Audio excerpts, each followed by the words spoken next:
terhadap teori behaviorisme, yaitu yang pertama, behaviorisme itu tidak menjelaskan tentang penguasaan bahasa, yakni bagaimana sebuah bahasa itu dapat dipelajari dan sejak usia berapa tahun seseorang mulai belajar bahasa. Kemudian yang kedua, yakni behaviorisme itu tidak menjelaskan mengapa sekelompok orang bisa merespons sebuah stimulus dengan cara yang berbeda. Dan yang ketiga, behaviorisme itu tidak menjelaskan bagaimana reinforcement bisa memotivasi seseorang karena pada kenyataannya dalam kehidupan sehari-hari, seseorang itu tidak selalu mendapatkan hadiah atas kerja keras yang dia lakukan.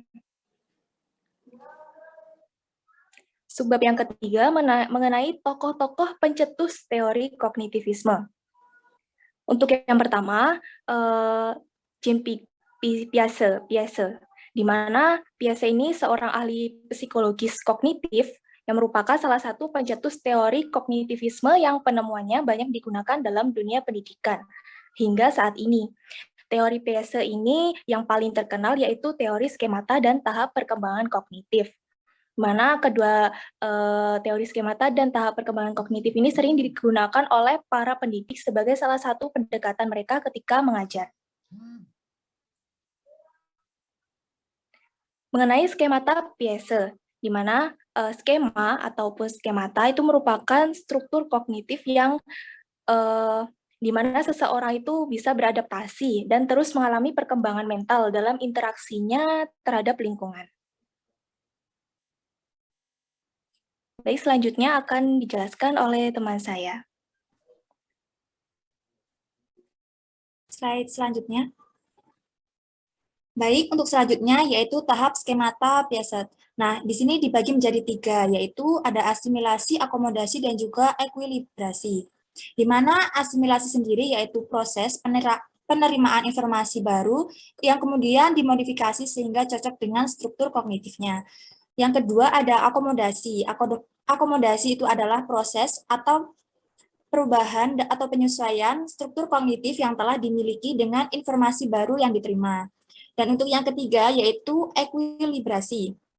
Ekuilibrasi adalah keseimbangan antara asimilasi dan juga akomodasi atau pengembangan antara lingkungan luar dengan struktur kognitif yang ada dalam diri seorang itu.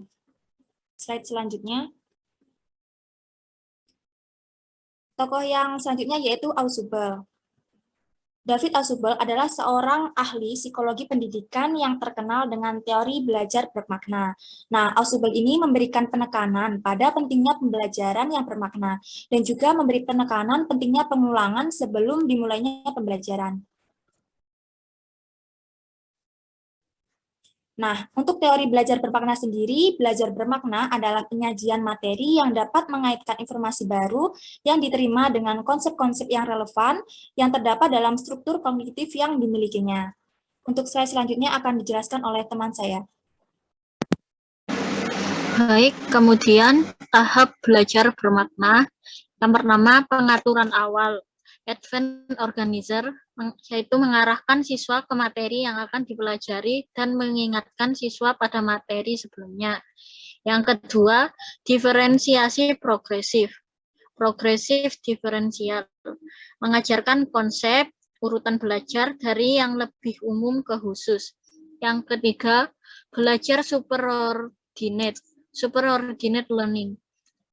Belajar terjadi bila konsep-konsep telah dipelajari sebelumnya. Yang keempat, penyesuaian integratif, integrative recondition, penjelasan tentang kesamaan dan perbedaan antara konsep-konsep yang telah dimiliki dengan konsep yang baru dipelajari.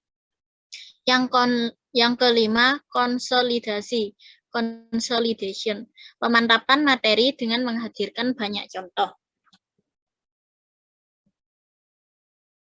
Kemudian tokoh yang selanjutnya ada Gardner. Robert M. Gardner adalah seorang ahli psikologi yang banyak melakukan penelitian mengenai fase-fase belajar, tipe-tipe kegiatan belajar, dan hierarki belajar. Dalam penelitiannya, ia banyak menggunakan materi matematika sebagai media untuk menguji penerapan teorinya. 8 tipe belajar. Yang pertama, belajar isyarat, atau signal learning. Belajar isyarat yaitu seseorang memberikan respon emosional pada suatu stimulus tanpa disengaja. Yang kedua, belajar stimulus dan respon, yaitu seseorang memberikan respon fisik atau vokal pada suatu stimulus dengan disengaja. Yang ketiga, belajar rangkaian gerak, chaining, bentuk penggabungan hasil belajar yang melibatkan gerakan fisik seperti menggambar sebuah objek.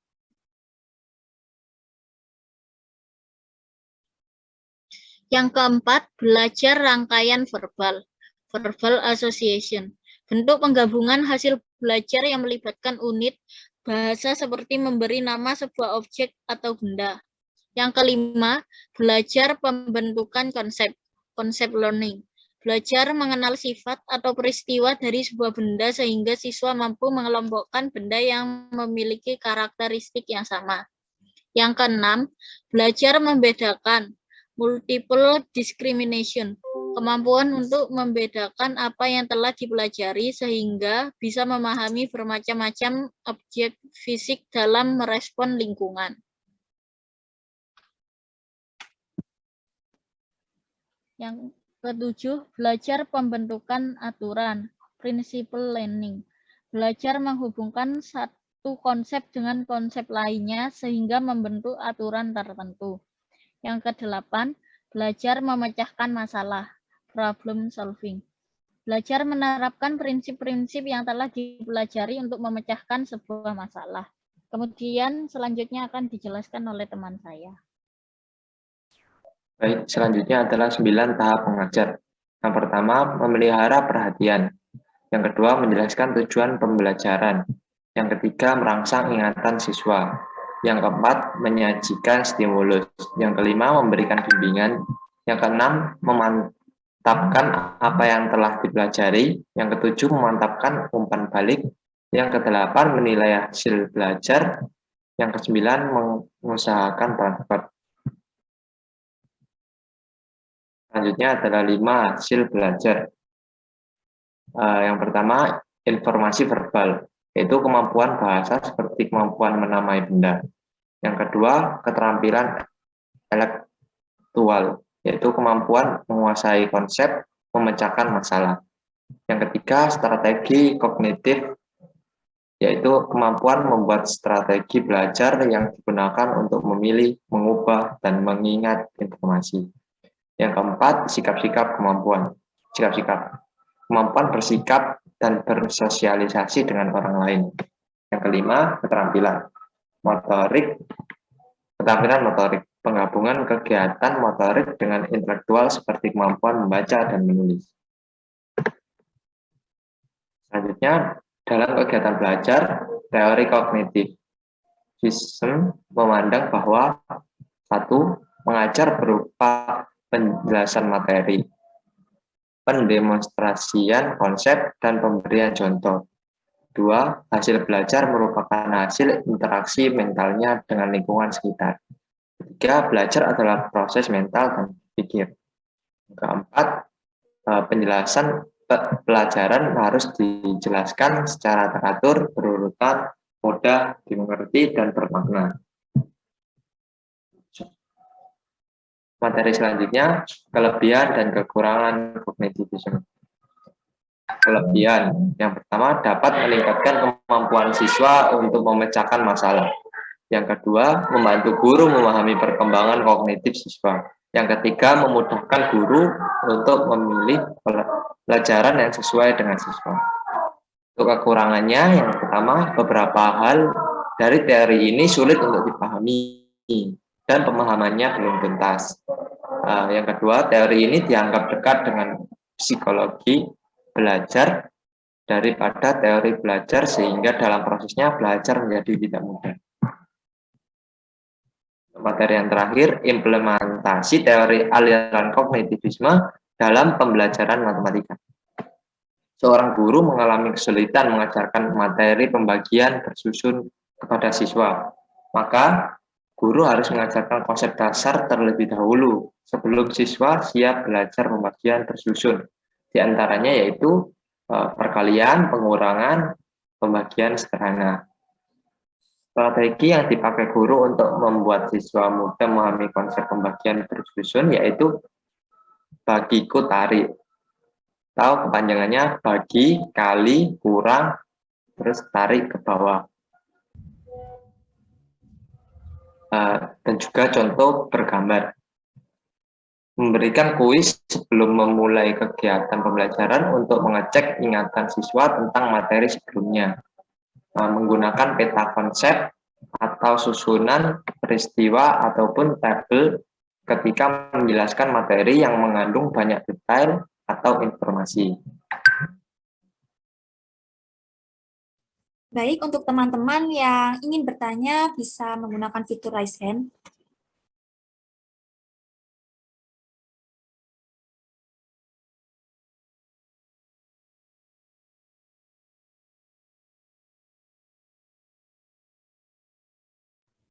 Yang pertama bisa dari Afni Nurrosidah. Baik, terima kasih atas kesempatannya. Saya minta tolong diperlihatkan slide tahap-tahap perkembangan kognitif. Kalau tidak salah pada slide 10.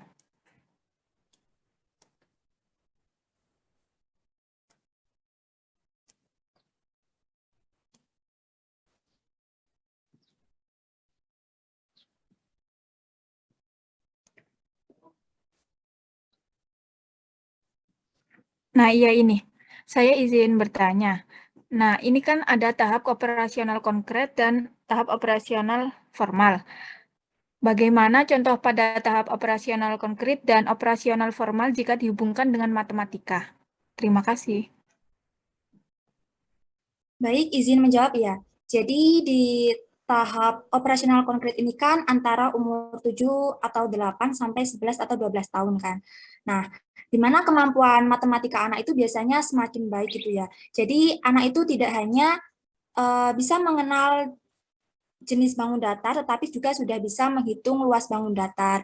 Dan biasanya itu juga dalam matematika itu sudah bisa mengenal bangun ruang, seperti itu. Dan anak itu juga dapat memahami proses perubahan bentuk bangun. Misalnya ya, bangun persegi itu dapat dibagi menjadi 2 bangun segitiga atau berbentuk jajar genjang, seperti itu. Kemudian, dan anak itu juga dapat menghitung angka dalam pikiran tanpa menghitung dengan cara manual atau menulis lagi. Sedangkan dalam tahap operasional formal itu kan antara umur 11 atau 12 tahun ke atas. Nah, di mana dalam usia 11 sampai 12 tahun ke atas itu kan daya ingat anak itu semakin kuat dan sudah bisa berpikir strategis gitu loh, bisa menyusun siasat. Sebagai contohnya itu dalam matematika itu misalnya jika sebelumnya itu hanya bisa menghitung luas bangun datar, nah pada fase operasional formal ini, anak itu sudah bisa menghitung luas keliling atau volume bangun ruang yang lainnya, seperti itu. Dan anak itu juga bisa mengerjakan soal-soal yang lebih rumit dari fase sebelumnya. Seperti operasi akar, kemudian juga bisa mengoperasikan angka yang bernominal tinggi, misal seperti ribuan atau jutaan, seperti itu. Nah, pada fase ini tuh anak itu sudah bisa diterapkan model pembelajaran yang berpusat pada siswanya, seperti itu. Apa bisa dipahami?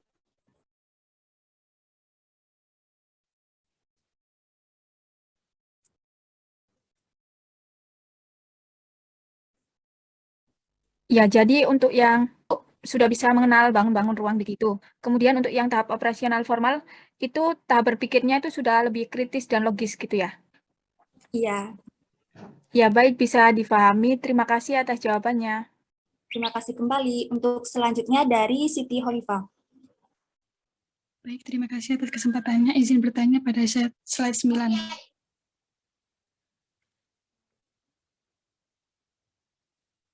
Ya, di situ dijelaskan mengenai tahap skema tabiat. Salah satunya ekuilibrasi, di mana ekuilibrasi ini pengembangan antara lingkungan luar dengan struktur kognitif yang ada dalam dirinya. Jadi pertanyaannya bisa bagaimana penjelasan maksud dari hal apa ekuilibrasi tersebut dan bisa diberikan contoh spesifiknya mungkin. Terima kasih. Bisa dipahami? Bisa dipahami, terima kasih atas pertanyaannya. Mohon izin menjawab ya. Ekuilibrasi ini kan merupakan keseimbangan ya, keseimbangan antara asimilasi dan akomodasi, ataupun pengembangan antara lingkungan luar dengan struktur kognitif yang ada dalam dirinya. Jadi nanti kan ada proses adaptif, di mana pada tahap asimilasi itu sebuah pengenalan, jadi nanti siswa akan mengenali suatu objek gitu, kemudian akan berkembang seiringnya waktu, jadi bertambah pengalamannya, sehingga nanti terjadi keseimbangan antara asimilasi dan akomodasi tersebut. Untuk contoh konkretnya, jadi semisal terdapat seorang anak yang masih belum mengetahui atau mengenal api, semisal ya.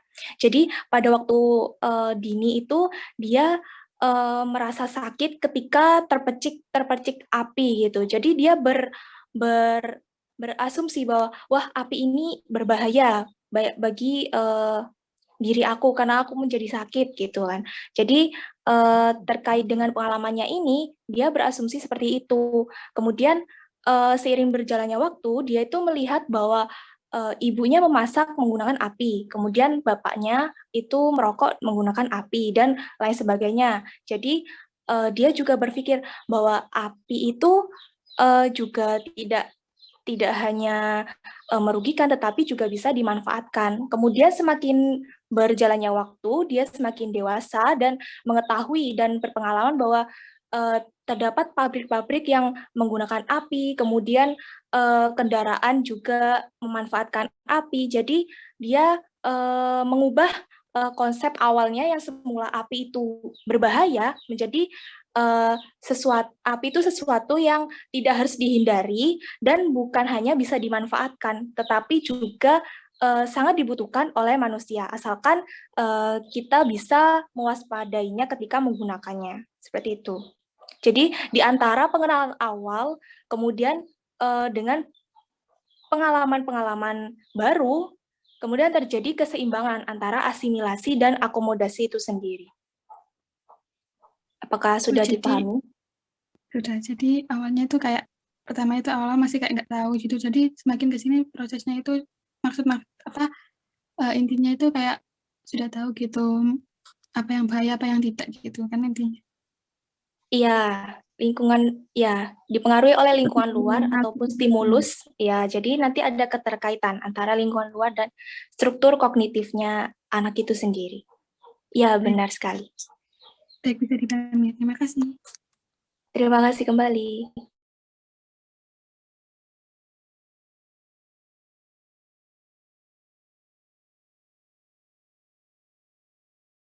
Baik, untuk selanjutnya dipersilahkan Medinda. Baik, terima kasih. Saya izin bertanya di slide awal yang teori Piaget.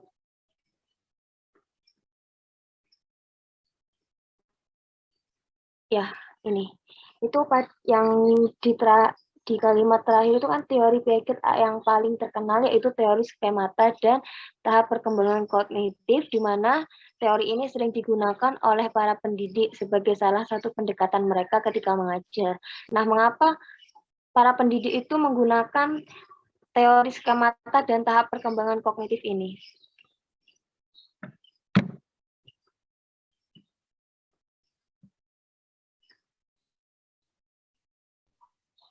Mohon izin menjawab ya. Tadi pertanyaannya mengapa pendidik menggunakan pendekatan teori Piaget ini ya? Ya. Iya, baik. Mungkin di sini teori Piaget ini kan menggunakan tahap skemata dan juga tahap perkembangan kognitif.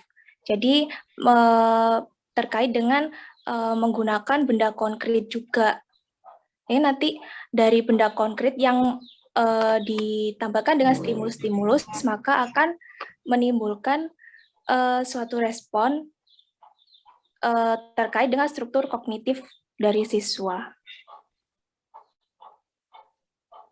Apakah lalu boleh diberikan contoh terutama pada bidang pembelajaran matematika seperti apa?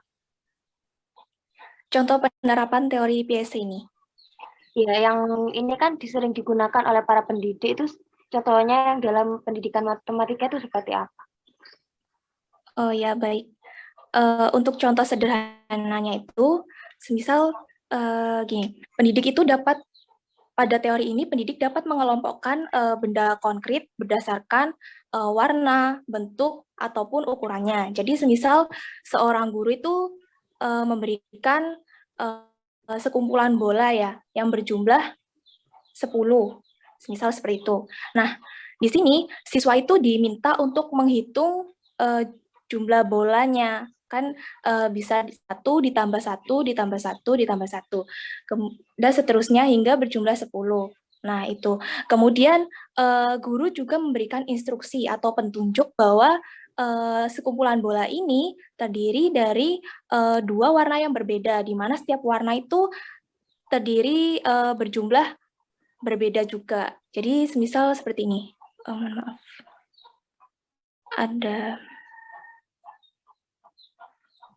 Di sini ada bola.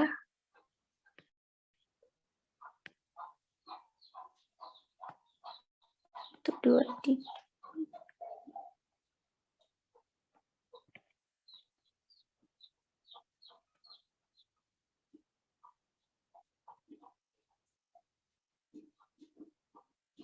Kemudian, nah seperti ini, 2 warna yang berbeda, di mana ada warna biru dan warna merah, di mana kan ini di sini teruntuk siswa usia sekolah dasar kelas 2, seperti itu. Jadi pastinya kan sudah mengenal angka, sudah mengenal operasi bilangan sederhana seperti pengurangan dan penjumlahan.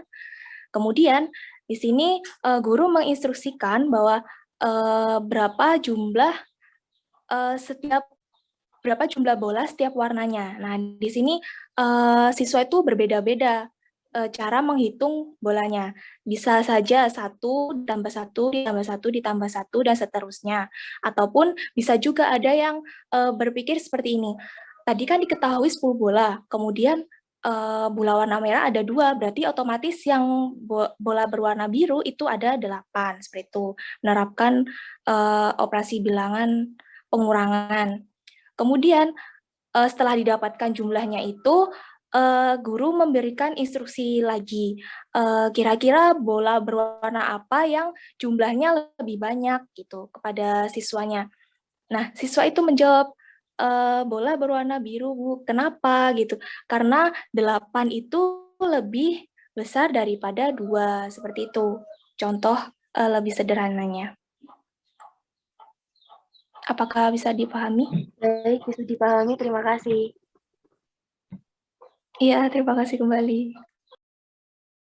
Baik, untuk selanjutnya dari Zia, Pak. Baik, terima kasih atas kesempatannya. Saya izin bertanya pada slide 22.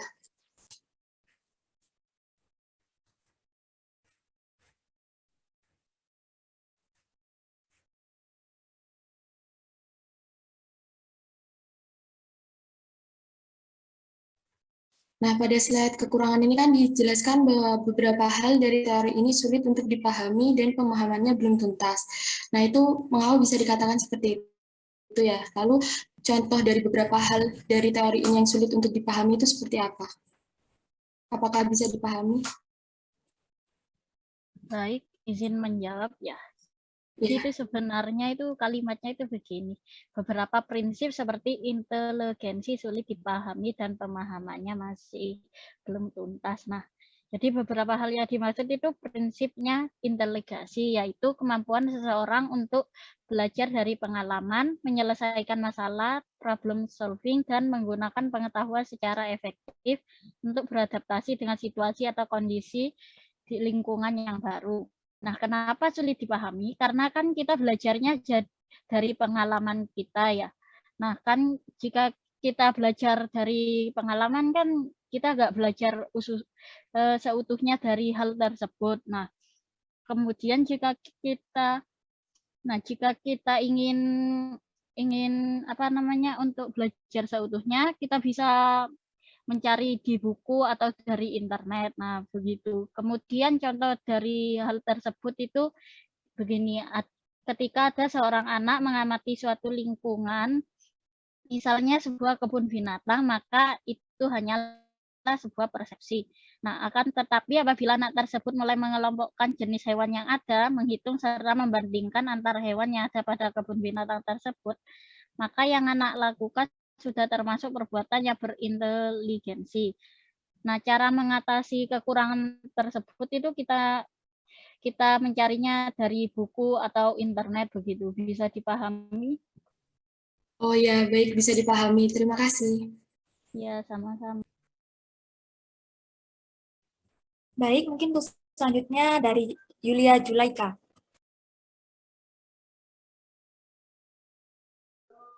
Terima kasih waktunya. Izin bertanya yang slide awal, slide 4.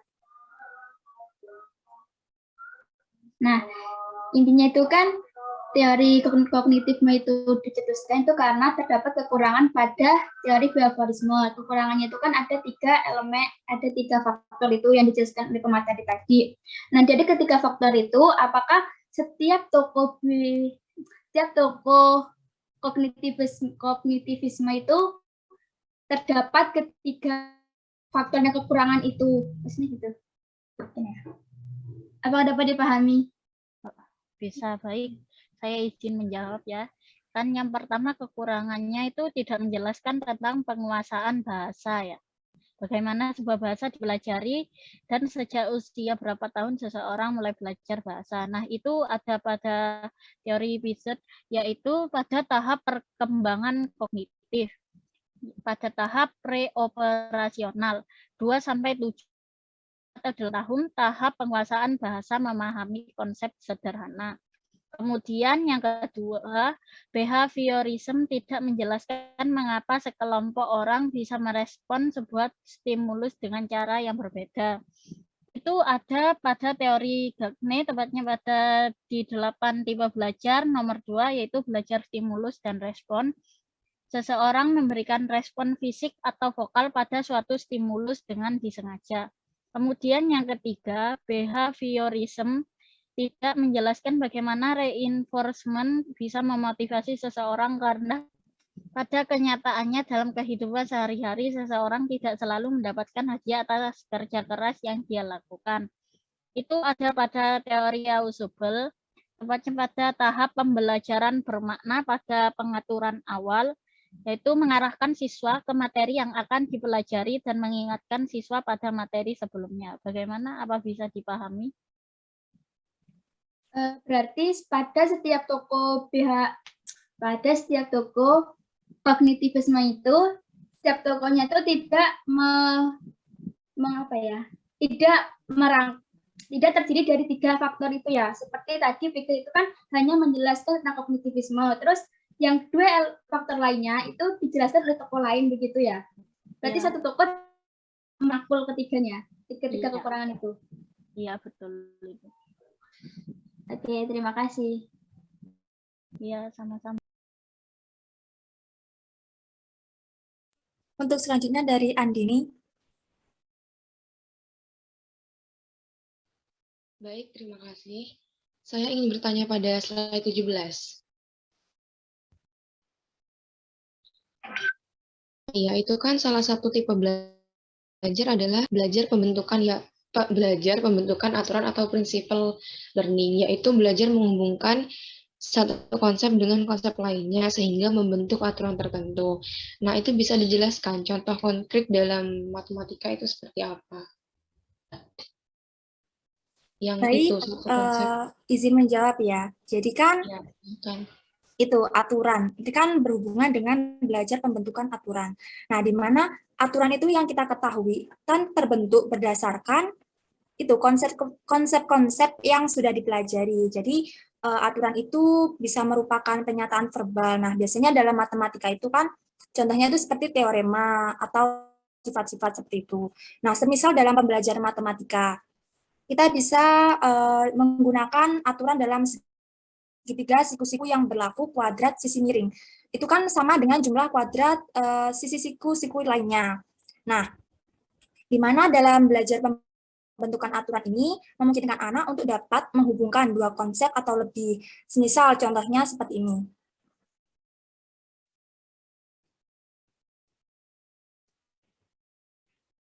Kan semisal Sebagai contohnya itu kan terdapat sebuah segitiga siku-siku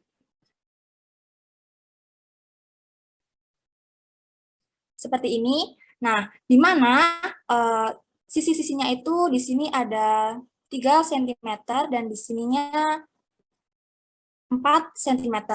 Dan gurunya itu meminta anak itu untuk menunjukkan panjang sisi miringnya. Nah, dengan di mana belajar pembentukan aturan itu, kita bisa menggunakan aturan Pitagoras yang berbunyi, aturan Pitagoras itu kan berbunyi, pada suatu segitiga siku-siku itu kan berlaku kuadrat sisi miring sama dengan jumlah kuadrat sisi siku-sikunya. Jadi, anak itu bisa menggunakan rumus Pitagoras, di mana yaitu 3 kuadrat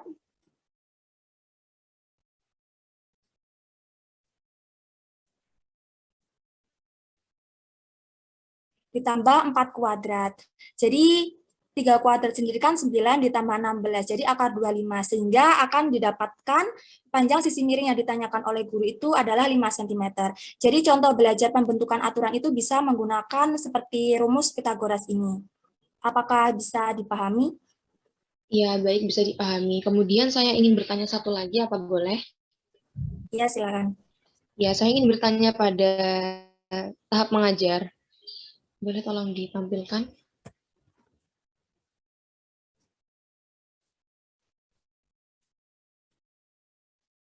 Sembilan tahap mengajar. Atas, Tim.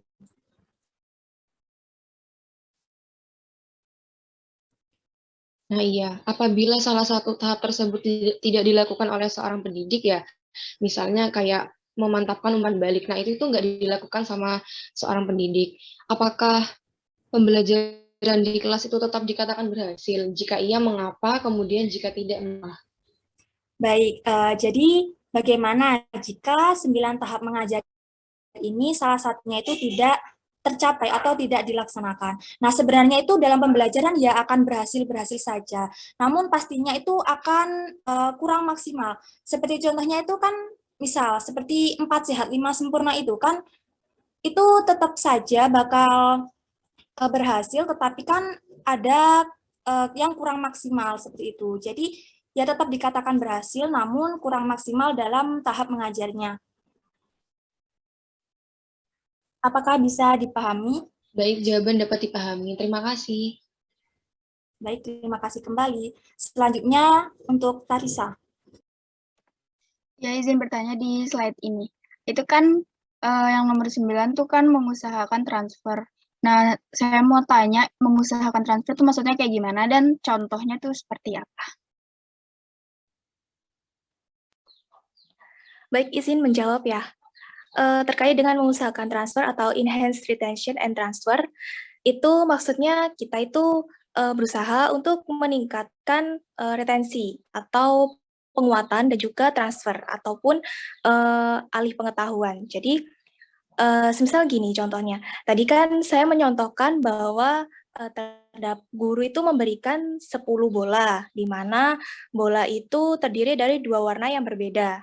Nah, setiap warna itu memiliki jumlah yang berbeda pula. Nah, kita bisa setelah kita mengamati dan memberikan hasil belajarnya itu seperti apa, kita bisa memberikan penguatan dengan memberikan studi kasus, seperti misalkan memberikan soal yang setipe. Maksudnya soalnya itu tipenya itu sama, tetapi berbeda angka ataupun berbeda konteksnya seperti itu. Jadi semisal guru memberikan 12 kotak di mana terdiri dari 3 warna yang berbeda. Nah, itu kan konsepnya kan sama, tetapi bentuk soalnya berbeda. Kemudian bisa lagi kita meningkatkan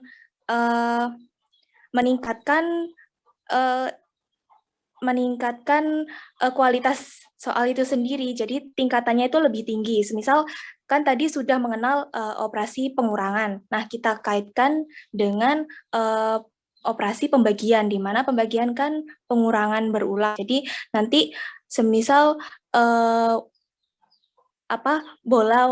warna bola yang jumlahnya lebih banyak, itu ketika guru membagikan kepada setiap anak itu dua bola, dua bola, dua bola. Kemudian berapakah jumlah anak yang menerima bolanya? Nah, itu kan bisa meningkatkan struktur kognitif dari siswa itu sendiri.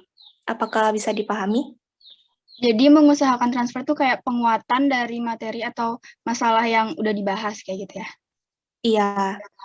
Baik, bisa dipahami. Terima kasih penjelasannya.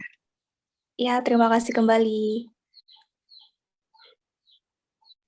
Untuk selanjutnya dari Ega Ayu. Baik, terima kasih. Bisa minta tolong diperlihatkan slide 11.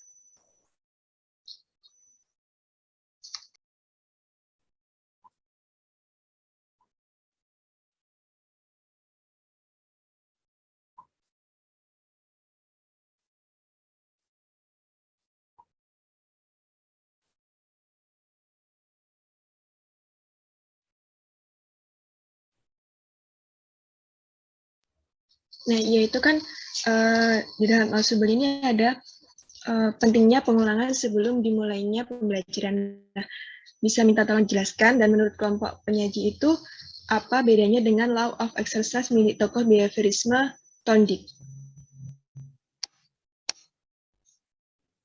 Baik, izin menjawab ya. Di situ kan ada kalimat pentingnya pengulangan sebelum dimulainya pembelajaran.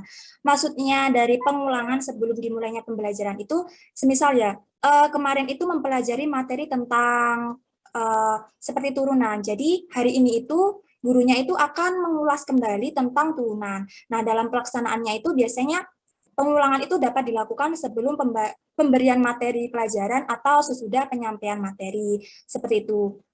Dan biasanya pengulangan ini itu dilakukan sebelum penyampaian materi. Nah, di situ digunakan untuk mengetahui tingkat penguasaan peserta didik sehubungan dengan materi yang akan diajarkan, atau dapat pula untuk meningkatkan daya konsentrasi peserta didik terhadap materi yang akan diajarkan. Dan pengulangan yang dilakukan setelah pemberian materi itu dimaksudkan gurunya itu untuk mempertinggi penguasaan materi peserta didik terhadap materi pelajaran yang sudah diterima hari-hari kemarinnya itu. Dan untuk pertanyaan yang satunya tadi bisa diulang? Lalu apa bedanya dengan law of exercise milik tokoh behaviorisme Thorndike yang sudah dijelaskan kelompok sebelumnya itu?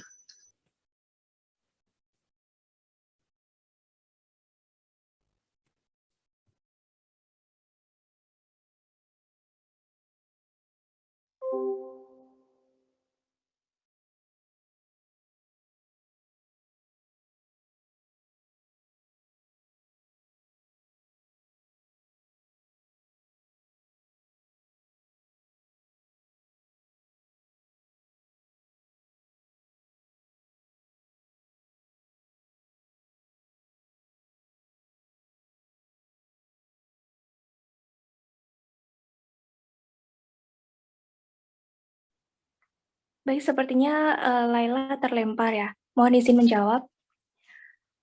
Untuk terkait perbedaannya dengan teori Thorndike itu kan gini, Subel itu kan pengulangannya itu sebelum pembelajaran ya. Jadi seakan-akan mengingat materi sebelumnya seperti itu. Sedangkan Thorndike itu pengulangan ketika sudah mendapatkan materi, kemudian kita itu memberikan latihan sebagai bentuk pengulangan materi yang telah dipelajari seperti itu. Apakah dapat dipahami? Jadi berarti yang Al-Subul ini buat persiapan atau mengingat materi yang sebelumnya, dan untuk yang Thorndike itu yang persiapan yang buat lebih paham lagi buat latihan gitu ya? Iya, kan materi sebelumnya dan materi selanjutnya itu kemungkinan bisa berkaitan seperti itu. Baik, bisa dipahami. Terima kasih atas jawabannya. Iya, sama-sama.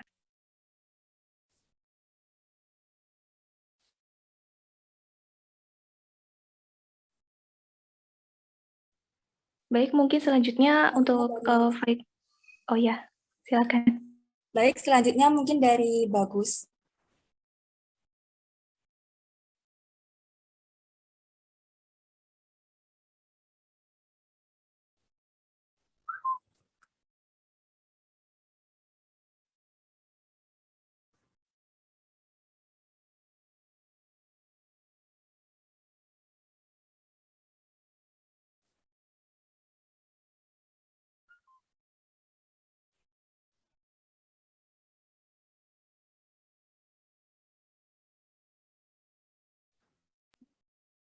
Baik, izin menjawab ya.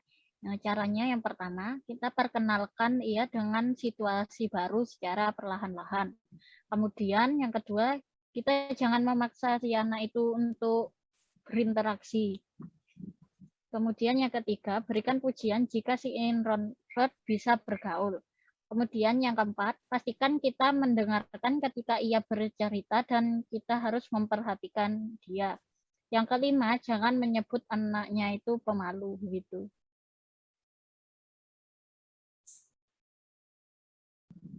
Boleh.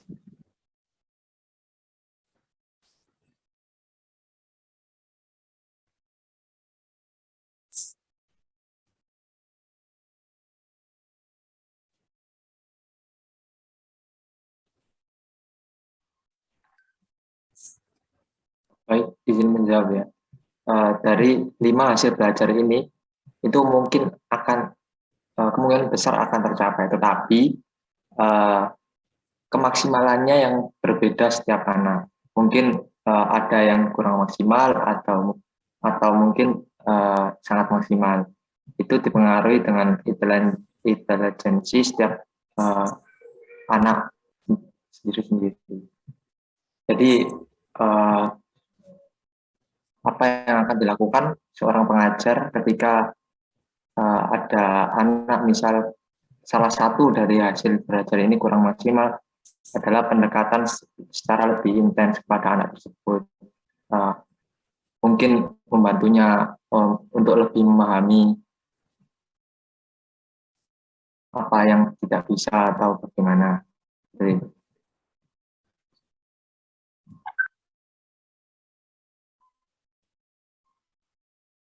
ya,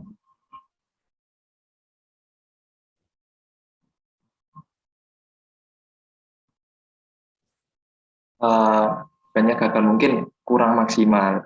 Gitu.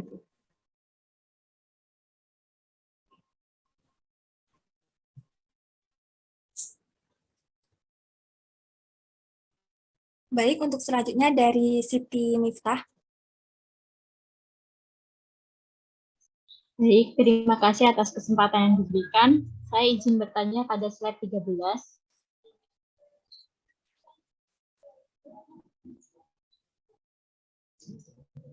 Nah, pada slide tersebut kan dijelaskan bahwa tahapan belajar bermakna pada poin keempat yaitu penyesuaian integratif. Di mana penyesuaian integratif itu kan kita menjelaskan mengenai kesamaan dan perbedaan antara konsep yang telah dimiliki dengan konsep yang baru dipelajari. Nah, pertanyaannya yaitu mengapa kita perlu melakukan penyesuaian integratif dan contoh penerapan penyesuaian tersebut dalam pembelajaran matematika seperti apa? Baik, izin menjawabnya. Kenapa kita harus melakukan penyesuaian integratif? Karena supaya seorang siswa itu dapat lebih memahami, oh dulu pernah belajar konsep seperti ini, tetapi diulang kembali dengan kesamaan dan perbedaan. Mungkin perbedaannya dilakukan secara lebih rinci, yaitu untuk lebih memahami konsep-konsep tersebut. Terus contohnya mungkin dulu pada saat SMA kita pernah belajar materi turunan kan. Di situ kita hanya diberitahu rumus jadi bahwa turunan itu rumusnya ada begini. Contohnya misal turunan dari A pangkat N itu N A pangkat N-1. Terus kita dipertemukan lagi dengan materi turunan ini di perkuliahan, tetapi dengan perbedaan yaitu lebih mendalam. Dari mana rumus jadi ini berasal dan apa itu definisi turunan yang belum pernah kita diajarkan di SMA dulu. Itu perbedaannya. Jadi, baik, jawaban dapat diterima. Terima kasih. Terima kasih kembali. Untuk selanjutnya dari Wahyu Fatin. Baik, terima kasih. Saya izin bertanya pada slide 15.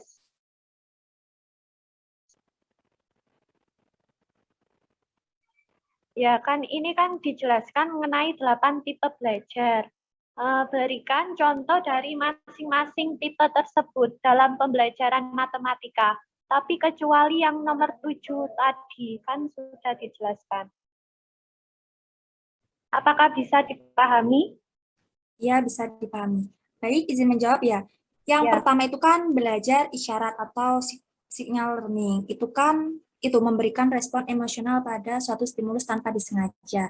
Nah, misalnya dalam pembelajaran matematika itu contohnya, misal pada suatu kelas yang diberikan pelajaran geometri. Nah, seorang anak itu yang tidak dapat mengerjakan soal geometri itu dicemooh oleh gurunya. Nah, karena cemoohan guru itu, akhirnya anak itu tidak menyenangi pelajaran matematika. Itu contohnya seperti belajar isyarat itu seperti itu. Kemudian yang kedua, belajar stimulus dan respon. Itu kan seseorang memberikan respon fisik atau vokal pada suatu stimulus dengan disengaja. Misalnya, dalam suatu pembelajaran matematika, siswa itu menirukan guru. Semisal guru itu menyebutkan bahwa, oh ini tuh namanya persegi, seperti itu. Akhirnya siswa itu menirukan guru menyebutkan persegi setelah gurunya menyebutkan persegi. Dan siswa itu akan mengumpulkan benda persegi setelah disuruh oleh gurunya. Kemudian yang ketiga yaitu belajar rangkaian gerak, bentuk penggabungan hasil belajar yang melibatkan gerakan fisik. Misalnya, contohnya yaitu misal seorang anak akan menggambar sebuah lingkaran yang pusat dan panjang jari-jarinya itu diketahui. Nah, untuk melakukan kegiatan tersebut kan anak tadi melakukan beberapa langkah yang terurut. Misalnya, anak itu memegang sebuah jangka, terus kemudian langkah yang selanjutnya itu kan meletakkan salah satu ujung jangka tersebut pada sebuah titik yang ditemukan menjadi pusat lingkaran tersebut. Kemudian mengukur jarak dari titik asli. Dan langkah yang selanjutnya yaitu setelah itu meletakkan ujung jangka lainnya sesuai dengan panjang jari-jari, lalu memutar jangka tersebut. Untuk yang tipe selanjutnya, slide 16 ini.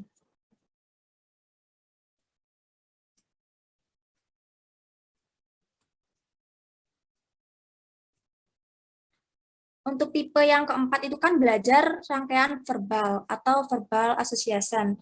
Contohnya dalam pembelajaran matematika itu, ketika mengamati suatu benda terjadilah hubungan stimulus respon yang kedua yang memungkinkan anak tersebut menamai benda yang diamati. Misalnya ya dalam contoh matematika, seorang anak itu kan mengamati sebuah segi empat, di mana segi empat itu tegak, yang keempat sisinya itu sama panjang. Maka anak tersebut akan menamai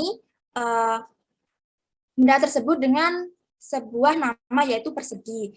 Kemudian yang kelima yaitu belajar pembentukan konsep. Contohnya yaitu misalnya dalam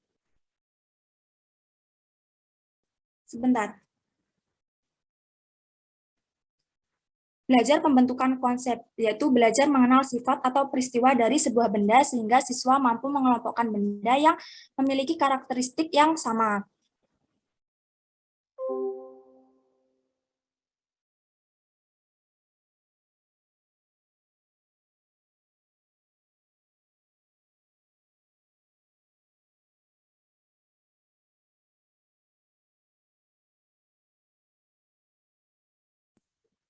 Mohon maaf, sepertinya Laila terpental. Jadi saya ingin menambahkan ya, untuk contoh dari poin yang kelima ini, belajar membentuk konsep atau konsep learning, di mana kan siswa mampu mengelompokkan benda yang memiliki karakteristik yang sama, sebagaimana yang telah dicontohkan tadi terdapat persegi ya.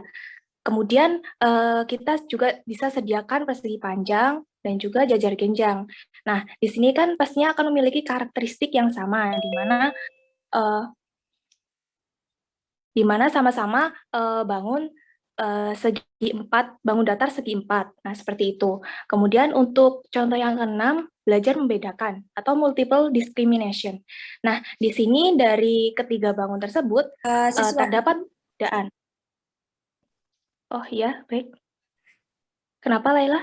Ini tadi dari yang 5 atau 6? Yang 5 sudah, terus yang 6 ini baru mau menjelaskan. Atau bisa dilanjut, silakan.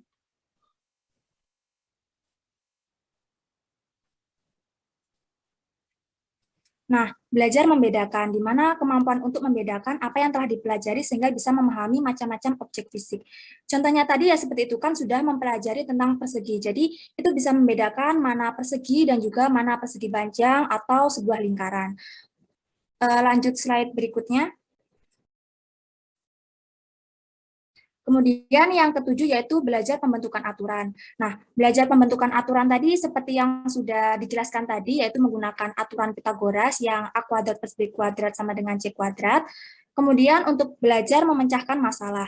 Di sini kan belajar menerapkan prinsip-prinsip yang telah dipelajari untuk memecahkan sebuah masalah. Nah, misalnya dalam contoh matematikanya itu seperti mencari selisih kuadrat dua bilangan yang sudah diketahui jumlah dan selisihnya. Jadi siswa itu diharapkan menggunakan aturan-aturan untuk mencari jumlah dan juga selisihnya. Apakah bisa dipahami? Ya, baik, bisa dipahami. Terima kasih. Baik, terima kasih kembali. Untuk selanjutnya dari Fajrin.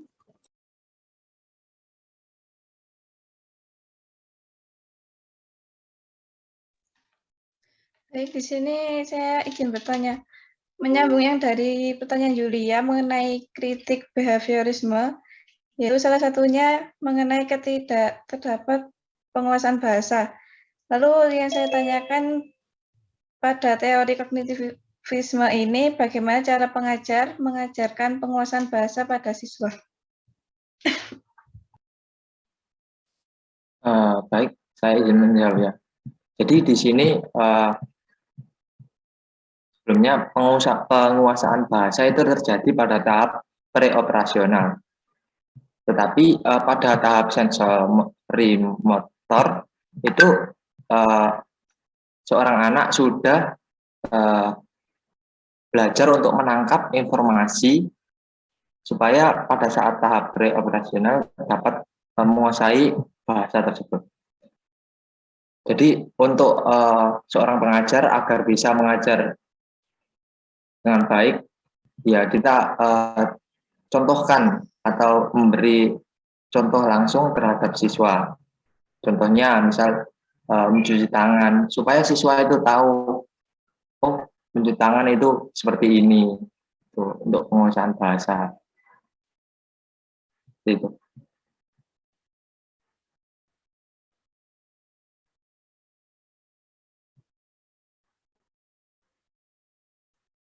Jadi bahasa di sini itu yang dimaksud itu bukan bahasa Indonesia atau pelajaran bahasa Indonesia.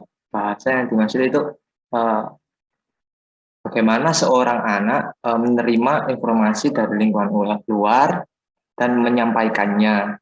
Itu yang dimaksud bahasa. Oh baik, jadi ini bukan bahasa seperti bahasa Indonesia, bahasa Inggris itu bukan? Bukan. Pelajaran bahasa Indonesia itu bukan. Oh ya, baik, bisa dipahami. Terima kasih.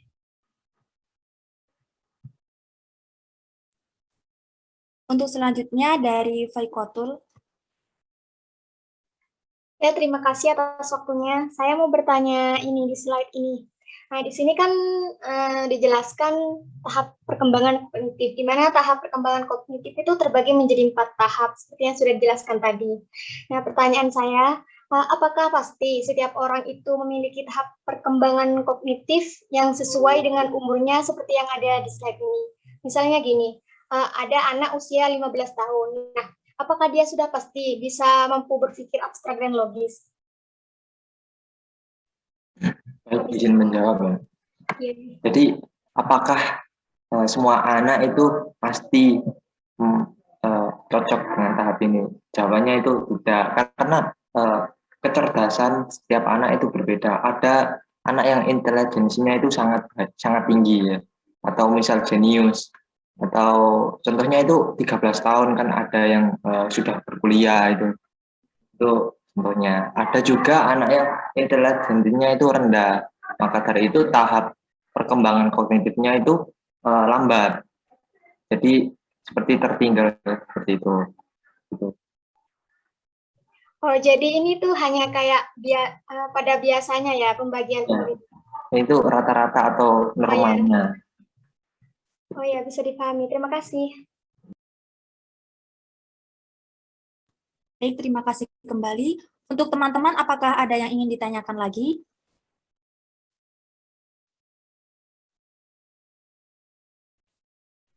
Sepertinya sudah tidak ada, mungkin bisa kita akhiri. Sekian presentasi dari kelompok kami, kurang lebihnya mohon maaf. Wassalamualaikum warahmatullahi wabarakatuh.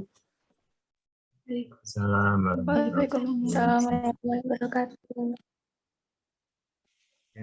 Coba kita review ulang ya. Apa yang didiskusikan tadi udah cukup bagus.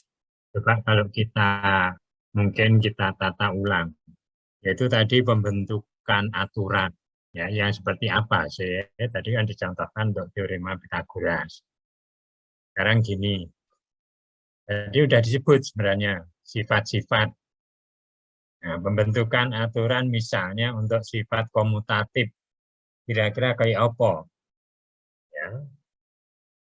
Sifat komutatif khusus untuk perkalian. Dah.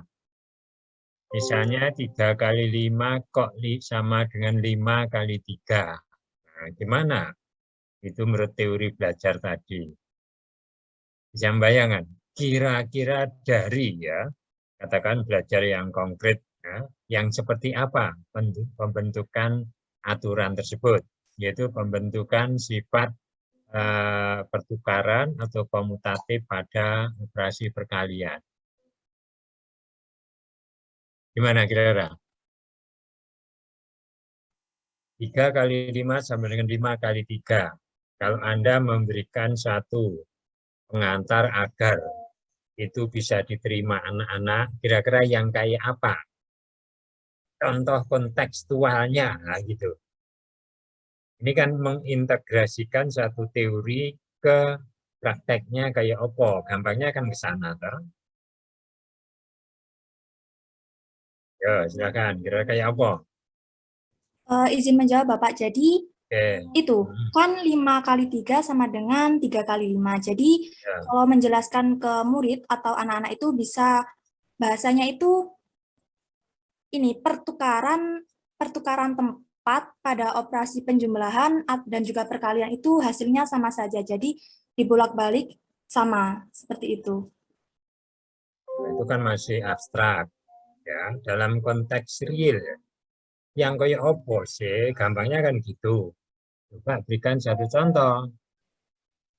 Izin Itu menjawab, tadi kan Pak. mengaitkan antar konsep kan gitu, toh? Ya Mbak, silakan Mbak. Gimana Mbak? Iya, mohon izin menjawab dari Bapak. Oh, iya Yulia, silakan. Pertama, itu diajari tentang penjumlahan dulu. Perkalian itu kan penjumlahannya terulang. Jadi kalau 5 kali 3 sama dengan 3 kali 5 itu sebagai guru itu disusun dulu, Pak. Ini kan 5 kali 3, berarti 5 tambah 5 tambah 5 tambah 5. Terus sama dengan 3 tambah 3 tambah 3 ping 5. Jadi kan sisi sebelah kiri itu hasilnya 15, sama dengan sisi sebelah kanan itu 15, kayak gitu. Itu masih dalam konteks matematik, dalam kontekstual kehidupannya anak. Nah, gitu loh ya. Itu kan artinya apa? Dalam teori belajar tadi dari yang konkret ke mencoba ke yang abstrak. Dan ini kan pembentukan satu aturan. Aturan yang kita inginkan tadi misalnya yaitu sifat perkalian, ya, sifat komutatif atau pertukaran perkalian. Nah, 3 kali 5 sama dengan 5 kali 3. Konteks realnya kayak apa sih? Kan seperti itu. Apa artinya tadi udah dijelaskan. 3 kali 5 adalah 5 sebanyak 3 kali. Ya, kalau 5 kali 3 berarti apa? 3 sebanyak 5 kali. Kan misalnya seperti itu. Dalam konteks realnya, nah itu akhirnya pembentukan suatu aturan. Aturannya apa? Sifat komutatif atau sifat pertukaran untuk perkalian. Nah, contoh konkretnya, konteks realnya yang seperti apa, kan gitu toh? Tadi diberikan contoh di teorema Pythagoras, tapi belum memberikan gambaran yang jelas gitu. Gimana kira-kira kalau dalam kelas? Atau mungkin tidak harus bilangan itu. Coba mencoba. Iya, mohon izin menjawab, Prof. Nah, silakan. Misal gini, kita menggunakan benda konkret. Misal ada 15 permen, kemudian guru ini meminta siswa untuk maju sebanyak 3 anak. Kemudian guru memberikan 5 permen ke setiap anak itu. Jadi kan nanti setiap anak mendapatkan 5 permen, kemudian berapa anak yang berdiri di depan kelas, maka 5 dikali 3 sama dengan 15.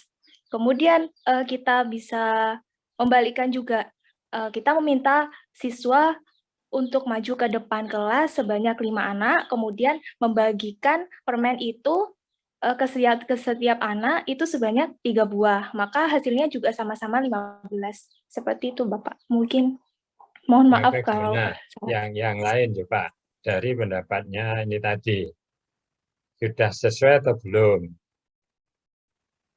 Ya, kalau apakah sudah kontekstual bagi anak-anak, nah itu ya. Ini kan dalam proses pembentukan suatu aturan dari suatu konsep yang sudah dimiliki. Intinya itu. Coba mungkin kalau Anda membayangkan di satu kelas ya, anak-anak duduk ya, baris dan kolom. Kalau misalnya di situ diatur tempat duduknya 3 baris ya, masing-masing baris berisi ya nantinya atau di kelas itu 3 baris dan ada 5 kolom. Berbeda atau sama kalau misalnya ada 5 baris tetapi di situ dalam kelas ada 3 kolom, beda atau sama? Sama. Beda atau? Oh, beda. Urutannya kan jelas beda kan yang seperti itu. Akhirnya kan kontekstual benar bagi anak-anak. Ya, atau mungkin lebih banyak 5 dan 4 ya dalam kelas. Misalnya ada 20 anak, ditata yang seperti itu. Meja dan kursinya lah, misalnya seperti itu. Akhirnya kan 3 atau misalnya 4 kali 5 kan sama dengan 5 kali 4. Pembentukannya kan seperti itu. Ini kalau Anda sudah mempelajari matrik, berarti ya konsep dari matrik. Itu ada baris atau kolom, kan seperti itu. Nah, itu Anda kembangkan. Kalau misalnya pembentukan satu aturan sifat ya, sifat distributif penjumlahan terhadap perkalian atau perkalian terhadap penjumlahan, misalnya ya, yang sederhana untuk anak-anak kan seperti itu. Ya, banyak yang lain ya. Ini kan mikirnya tadi kan kita belajar teori belajarnya seperti apa, kemudian implementasinya seperti apa. Kan seperti itu toh. Maka kita sebut sebagai integrasi teori ke dalam praktek pembelajarannya seperti apa. Oke, tadi diskusinya udah ya. Mungkin lebih didetailkan yang di matematik tadi ya. Oke, silahkan. Mungkin ada hal-hal yang lain. Sekarang kalau ditanya, dilihat dari hasil belajar, apa sih bedanya ya teori belajar kognitivisme dengan yang behaviorisme? Dilihat dari hasil belajar. Kan penekanannya kan ada di situ. Apa sih yang ingin dicapai hasil belajar untuk ya teori belajar behaviorisme dan apa yang akan dicapai untuk teori belajar kognitivisme. Ya, tadi ya sudah dijelaskan, tapi ini penegasan ulang. Apa bedanya hasil belajar untuk yang behaviorisme dan kognitivisme?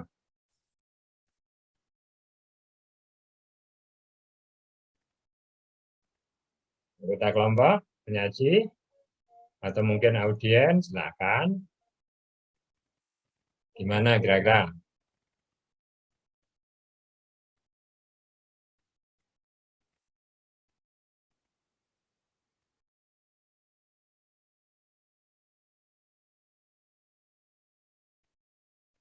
Gimana? Apa bedanya? Behaviorisme menekankan pada apa? Kognitivisme menekankan pada apa? Kan itu toh? Yo tadi udah dibahas sebenarnya. Ya. Mungkin kalau Anda membandingkan, yaitu tadi ada 5 hasil belajar. Nah, itu yang Anda jejerkan antara behaviorisme dan yang satunya adalah kognitivisme. Yang satu tekanannya adalah pada behave, ya. Jadi apa? Perilakunya, perubahan perilaku. Kemudian kalau yang kognitivisme, perubahan kognitifnya. Makanya tadi ada perkembangan intelektualnya seperti itu. Gimana kira-kira? Itulah sebenarnya core dari apa yang dibahas pada kelompok ini, dan kalau kita bandingkan dengan yang sudah dipelajari kelompok sebelumnya. Nanti akan dibandingkan lagi dengan yang kelompok yang akan datang, yaitu konstruktivisme. Nah, ya seperti itu. Sehingga itulah sebagai hasil belajar Anda pada yaitu mata kuliah belajar dan pembelajaran. Ya, arahnya adalah ke sana. Sehingga tahu persis. Katakan Anda akan menganut teorinya siapa, kan seperti itu. Gimana kira-kira? Behaviorisme lebih menekankan pada apa? Pembelajaran. Tingkah laku. Perubahan tingkah lakunya, perilakunya. Kalau kognitivisme? Proses kemampuan berpikirnya. Pencapaian hasil belajar. Ya, perubahan kognitifnya. Nah, sekarang kalau di matematik, apa yang bisa dilihat dari 2 hal itu? Kan seperti itu. Iya kan? Nah, itu yang menjadi satu tujuan Anda, yaitu integrasi teori ini dalam prakteknya kayak apa, kan seperti itu. Ya, nanti dibandingkan lagi dengan yang yaitu konstruktivisme, sehingga nanti untuk kelompok berikutnya, ya, jadi pertemuan minggu depan itu terakhir konstruktivisme, itu nanti ya hasil belajarnya apa? Apakah penekanannya pada hasil atau mungkin pada proses? Nah, bisa dijejerkan. Behaviorisme, kemudian ada kognitivisme, kemudian ada konstruktivisme, sebenarnya ada satu lagi yaitu humanisme, ya. Humanitisme, ya, seperti itu. Jadi tadi kalau behaviorisme perubahan tingkah laku berarti lebih cenderung ke keterampilannya, ya. Kemudian kalau yang kognitivisme cenderung ke yaitu perubahan perkembangan kognitivisnya. Yang tadi sudah dipisahkan, dijelaskan, yaitu ada misalnya 5 hasil belajar tadi. Itu bisa dibandingkan, ya. Itu bagus untuk pemahamannya yang seperti itu. Oke, mungkin itu dari saya. Monggo Pak Edi kalau mungkin memancing untuk pemahaman. Monggo. Oke, terima kasih Prof. Nardi. Maaf, saya tadi beberapa kali ya, karena memang instalasi listriknya trouble ya. Beberapa pertanyaan sudah ditanyakan oleh Prof. Nardi, antara lain apa perbedaan mendasar teori belajar behaviorisme dan kognitivisme ya. Ini yang tersisa hanya satu ini. Dikatakan tadi teori belajar kognitivisme berusaha untuk memperbaiki teori belajar behaviorisme. Jadi kalau kita melihat tahun kelahirannya kan lebih belakang ya. Nah, pertanyaannya, jadi kalau kita berpikir nakal gitu ya, kira-kira apa yang salah dengan teori belajar behaviorisme? Kemudian yang kedua, mengapa perlu diperbaiki? Ya, atau kalau dibiarin, apa yang akan terjadi gitu ya? Kemudian yang ketiga, apa saja yang dilakukan atau perbaikan apa saja yang dilakukan oleh penemu atau yang mencetuskan teori belajar kognitivisme. Ya, ada 3 pertanyaan ya. Jadi apa yang salah dengan teori belajar behaviorisme, kemudian mengapa perlu diperbaiki, kemudian yang ketiga adalah apa saja perbaikan yang sudah dilakukan menurut ahli-ahli yang menganut teori belajar kognitivisme. Boleh penyaji satu orang mungkin ya, kemudian dilanjutkan peserta yang lain. Silakan.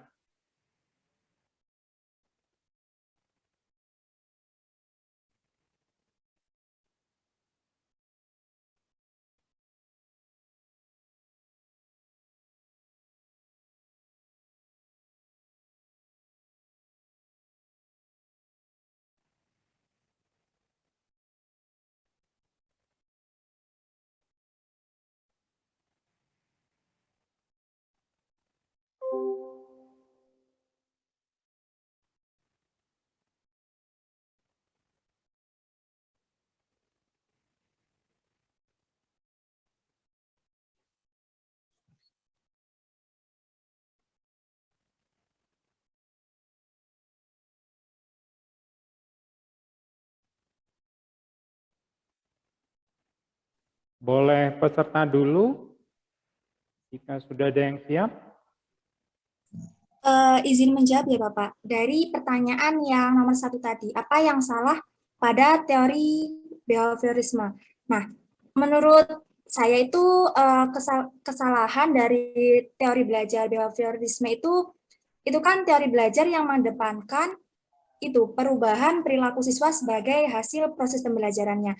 Jadi terjadinya perubahan tingkah laku siswa ini kan diakibatkan oleh adanya interaksi antara stimulus dan juga respon.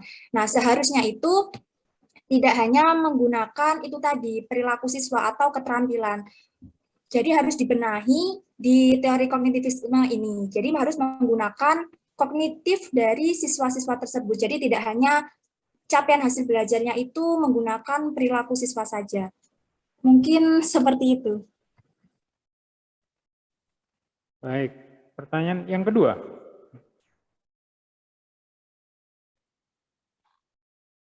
Ya sedikit tambahan ya, kalau yang dimaksudkan perubahan perilaku yang menetap ya. Jadi kalau perilakunya sementara itu tidak termasuk hasil belajar ya.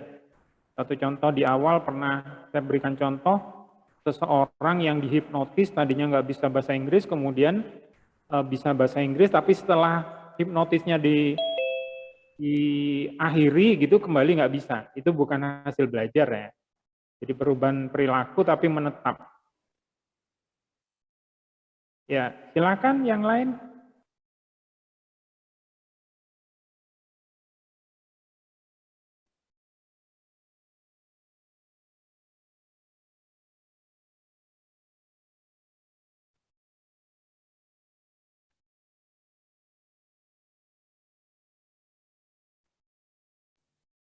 Coba Mbak Siva Fitria.